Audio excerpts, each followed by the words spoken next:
بسم اللہ الرحمن الرحیم۔ محترم دوستو، السلام علیکم ورحمۃ اللہ وبرکاتہ۔ پیارے دوستو، امید ہے اللہ تعالیٰ کے فضل و کرم سے آپ خیریت سے ہوں گے اور ہنسی خوشی زندگی گزار رہے ہوں گے۔ دوستو، ہماری بھی یہی دعا ہے کہ اللہ تعالیٰ آپ کو ہمیشہ خوش و خرم رکھے اور صحت مند زندگی عطا فرمائے۔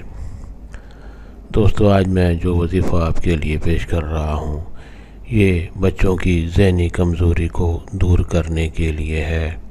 یعنی یہ عمل آپ اگر کریں تو انشاءاللہ بچے کی ذہنی کمزوری دور ہو جائے گی اور وہ ایک ذہین بچہ ہو جائے گا۔ دوستو، یہ عمل، یہ وظیفہ کرنے کی اجازت عام ہے، ہر کوئی یہ عمل کر سکتا ہے۔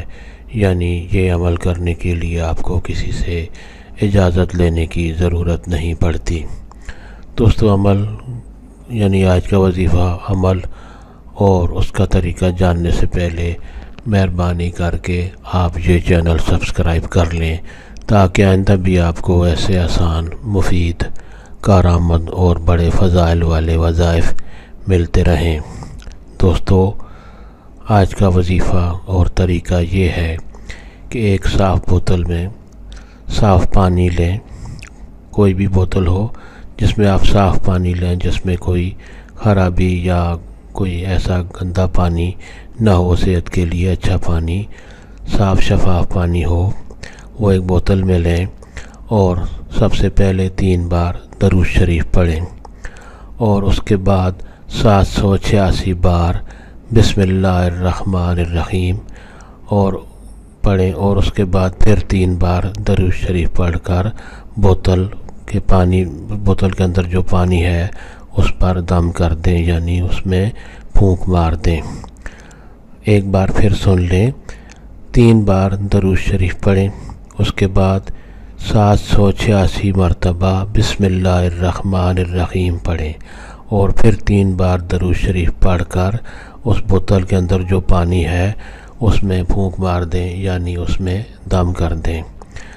اس کے بعد روزانہ صبح نہار منہ بچے کو وہ پانی پلائیں اور پھر رات کو سونے سے پہلے بچے کو وہ پانی پلاتے جائیں، اور جتنا پانی کم ہو روزانہ اس میں اتنا پانی ڈال دیں۔ یعنی پھر دوبارہ وظیفہ پڑھنے کی ضرورت نہیں، صرف صاف پانی آپ اس میں ڈال دیں جتنا پانی بچے نے پی لیا ہو۔